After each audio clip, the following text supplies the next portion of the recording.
नमस्कार दोस्तों, स्वागत है आपका आज के इस बेहतरीन कहानी के नए एपिसोड में। तो चलिए हर दिन की तरह बिना देर किए कहानी को शुरू करते हैं। दोस्तों, कहानी है ललितपुर जिले के छोटे से गांव की, जहां सीमा नाम की एक संस्कारी लड़की पैदा हुई और वहीं पर पली बढ़ी थी। लेकिन उसका परिवार हमेशा से ही गरीबी की गहरी चादर में लिपटा हुआ था, जिस वजह से सीमा की छोटी उम्र में ही शादी कर दी गई थी। दुनियादारी की समझ तो छोड़ दो, बेचारी को ढंग से पढ़ने का भी मौका नहीं मिला। वहीं उसका पति रामू, जो कि एक मजदूर था, जो दिन रात खूब मेहनत करता, लेकिन उनकी आर्थिक स्थिति में कोई सुधार नहीं आया। दोस्तों, शादी के कुछ साल बीत चुके थे, वहीं भगवान की कृपा से सीमा गर्भवती हो चुकी थी। यह खबर सुनते ही घर में खुशियों की लहर दौड़ पड़ी। रामू और सीमा दोनों ने सपने देखे थे कि वे अपने बच्चे को अच्छी जिंदगी देंगे, लेकिन दोस्तों, कुदरत को तो शायद कुछ और ही मंजूर था। होता यह है कि सीमा का 8वां महीना चल रहा था जब रामू एक दुर्घटना में अपनी जान गंवा बैठा। सीमा के जीवन में फिर से अंधेरा छा गया। पति के चले जाने के बाद परिवार की जिम्मेदारियां और समाज के ताने उसे अब भीतर से तोड़ने लगे। रामू के जाने के बाद सीमा के पास आय का कोई साधन नहीं था। गांव के लोग उसे सहानुभूति देने आते, लेकिन मदद का हाथ कोई नहीं बढ़ाता। वह दिन रात मेहनत करके थोड़ा बहुत कमा पाती, लेकिन यह भी उसके और उसके पेट में पल रहे बच्चे के लिए पर्याप्त नहीं था। जैसे जैसे दिन बीतता जा रहा था, दोस्तों, सीमा की हालत और कमजोर होती जा रही थी। बच्चा पैदा होने वाला था और सीमा के पास न तो भोजन था, न ही बच्चे को पालने का कोई साधन। वह हर रोज भगवान से प्रार्थना करती कि कोई चमत्कार हो जाए, लेकिन कुछ नहीं बदला। उसकी आंखों में अपने बच्चे के लिए जो सपने थे, वे अब टूटने लगे थे। दोस्तों, आखिरकार जब सीमा ने अपने बच्चे को जन्म दिया, तो उसके दिल में ममता की लहर द्वार पड़ी। वह अपने बेटे को अपनी बाहों में लेकर रोने लगी, लेकिन उसी पल उसके मन में एक डर बैठ गया। मैं इसे कैसे पालूंगी? मैं इसे क्या खिलाऊंगी? ये बच्चा मेरी किस्मत के बोझ तले नहीं जी पाएगा।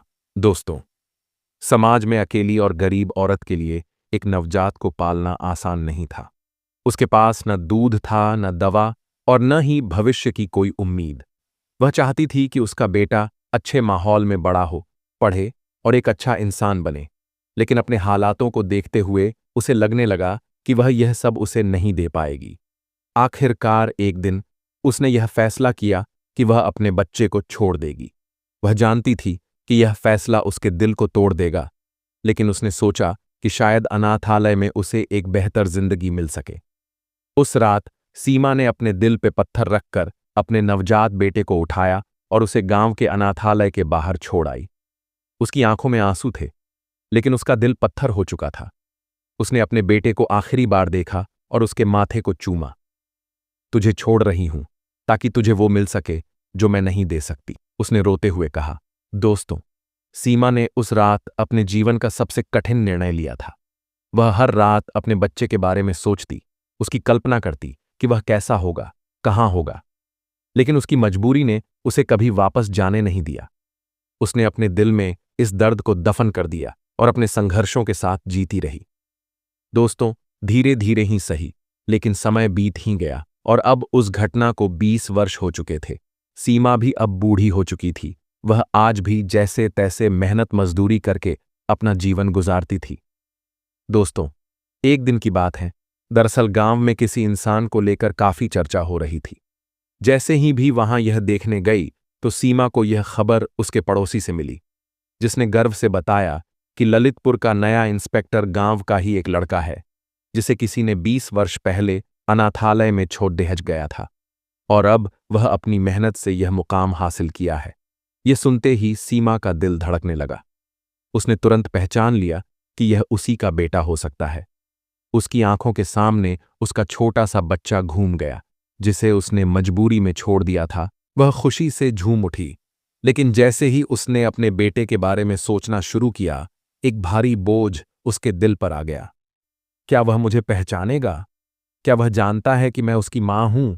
और अगर जानता है, तो क्या वह मुझे कभी माफ करेगा? ये सवाल उसे अंदर तक झकझोरने लगे।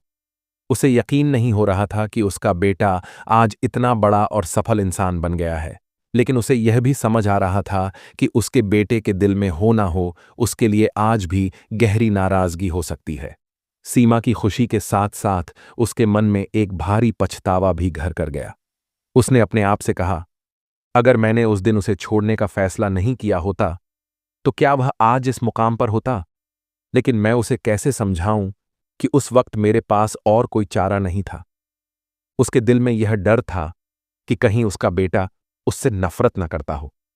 उसने अपने आप से निर्णय लिया कि उसे अपने बेटे से मिलकर उसे सब कुछ बताना होगा।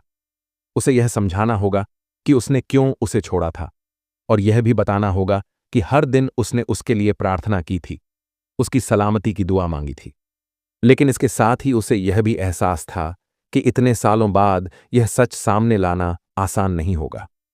उसके बेटे की नाराजगी और गुस्से को सहना भी एक बड़ी चुनौती होगी। सीमा जानती थी कि उसके पास ज्यादा समय नहीं है। उसे अपने बेटे को उसके जन्म से जुड़ी सच्चाई बतानी होगी। लेकिन वह इस बात से भी डरी हुई थी कि क्या उसका बेटा उसकी मजबूरियों को समझ पाएगा।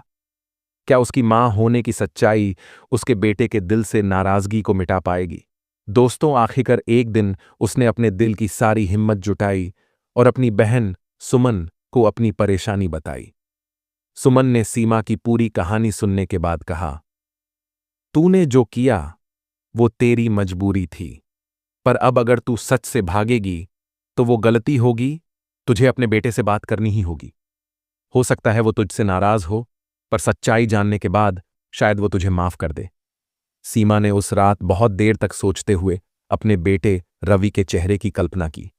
वह एक बार उसे देखना चाहती थी, उससे बात करना चाहती थी, लेकिन उसे डर था कि रवि उससे बात करने से इनकार कर देगा। वह जानती थी कि उसे खुद जाकर रवि से मिलना होगा, लेकिन कब और कैसे यह तय करना उसके लिए मुश्किल था। दोस्तों, अगली सुबह सीमा ने अपनी साड़ी ठीक की, माथे पर हल्दी का टीका लगाया और एक छोटे से थैले में कुछ पुराने सामान लेकर रवि के थाने की ओर चल पड़ी। रास्ते भर उसके पैर कांप रहे थे और उसके दिल में एक अजीब सी बेचैनी थी। जब वह थाने के पास पहुंची तो उसने देखा कि रवि बाहर खड़ा है, किसी से बात कर रहा है। सीमा कुछ पल के लिए वहीं ठिठक गई। उसके कदम जैसे जमीन से चिपक गए हों। उसने देखा कि उसका बेटा कितना बड़ा और रौबदार दिखता है। एक मां के रूप में वह गर्व महसूस कर रही थी, लेकिन उसी समय उसके भीतर एक दर्द भी उभर रहा था। रवि की नजर सीमा पर पड़ी। उसने उसे ध्यान से देखा। सीमा की आंखें उसकी ओर झुकी हुई थीं। रवि को लगा कि यह महिला उसे कुछ कहने आई है। उसने पास जाकर पूछा, मां जी, क्या काम है?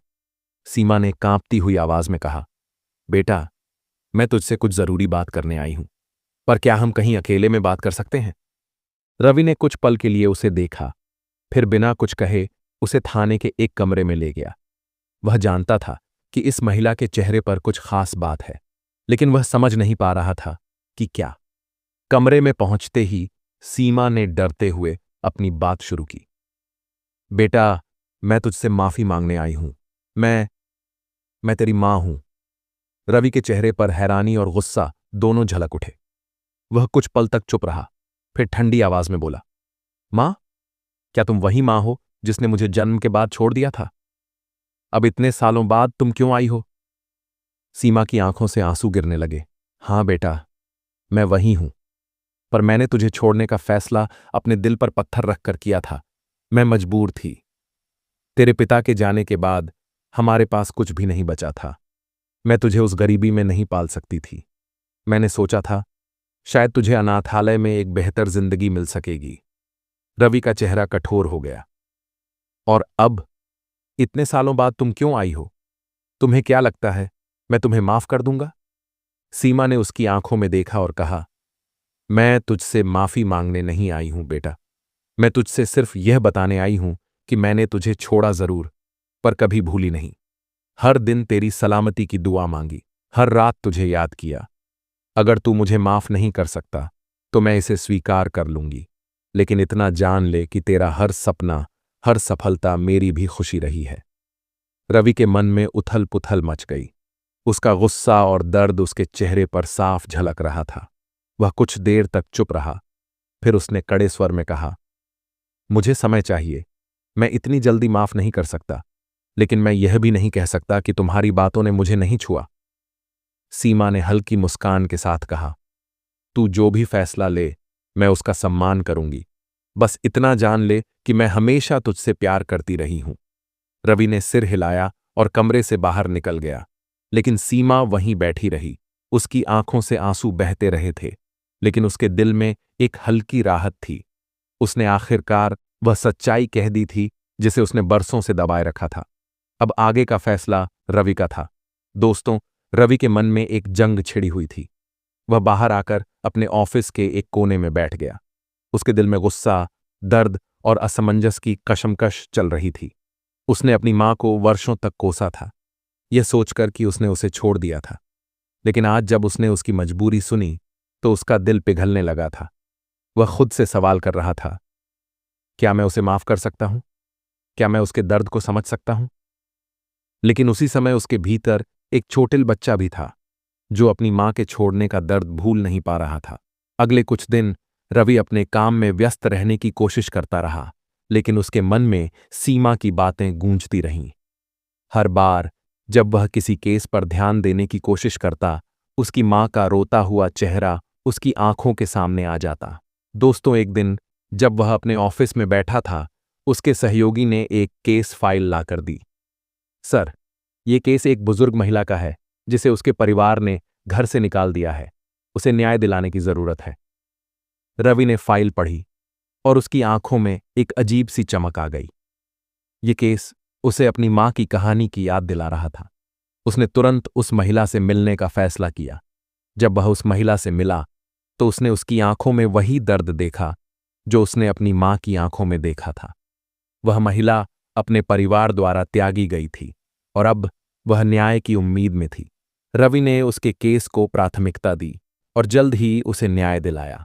इस घटना ने रवि के दिल में एक नया एहसास जगाया।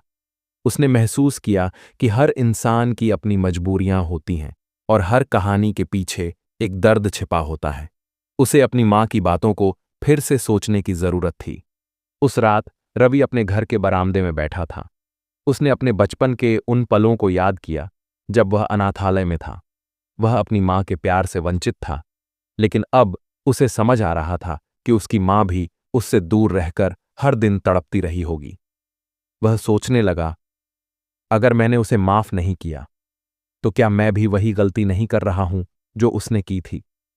क्या मैं भी अपने गुस्से के कारण एक रिश्ते को तोड़ नहीं रहा हूं? अगले दिन रवि ने फैसला किया कि वह अपनी मां से मिलेगा और उसके साथ कुछ समय बिताएगा। उसने फोन उठाया और अपनी मां को कॉल किया। मां, क्या तुम घर आ सकती हो?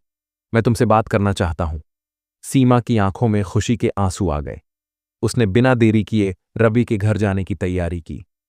जब वह वहां पहुंची, तो रवि ने उसे अंदर बुलाया। दोनों ने एक दूसरे की आंखों में देखा। सीमा ने धीमी आवाज में कहा, रवि, मैं जानती हूं कि तुम्हारे दिल में बहुत गुस्सा है और मैं उससे इनकार नहीं कर सकती, लेकिन मैं सिर्फ यह चाहती हूं कि तुम जानो, मैंने तुम्हें कभी नहीं भुलाया। रवि ने गहरी सांस ली और कहा, मां, मैं समझता हूं कि तुम्हारी मजबूरियां थीं और मुझे भी समझना होगा कि जीवन में हर किसी के पास दूसरा मौका होना चाहिए।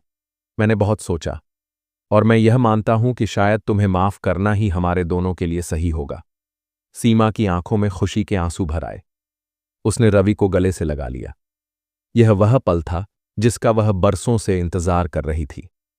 रवि ने कहा, मां, मैं तुम्हें माफ करता हूं और मैं चाहता हूं कि अब हम साथ मिलकर अपनी जिंदगी को नए सिरे से शुरू करें। उस दिन मां और बेटे के बीच की वह दूरी जो बरसों से थी, मिट गई। उन्होंने अपने पुराने घावों को भुलाकर एक नई शुरुआत की, जिसमें रवि और सीमा ने साथ मिलकर अपने रिश्ते को फिर से संजोया। उनके दिलों में जो खालीपन था, वह अब ममता और समझदारी से भर चुका था। दोस्तों, उम्मीद करता हूं कि आपको यह कहानी पसंद आई होगी। अगर कहानी अच्छी लगी हो, तो इस कहानी को ज़्यादा से ज़्यादा शेयर करें और हमारे चैनल को भी ज़रूर सब्सक्राइब कर लें। साथ ही इस पूरी कहानी को लेकर आपकी क्या राय है, हमें कमेंट सेक्शन में ज़रूर बताएं, क्योंकि आपकी प्रतिक्रियाएं हमें और बेहतर कहानियां लाने के लिए प्रेरित करती हैं। तो मिलते हैं अगले दिन एक और बेहतरीन कहानी के साथ। तब तक के लिए जय हिंद, जय भारत।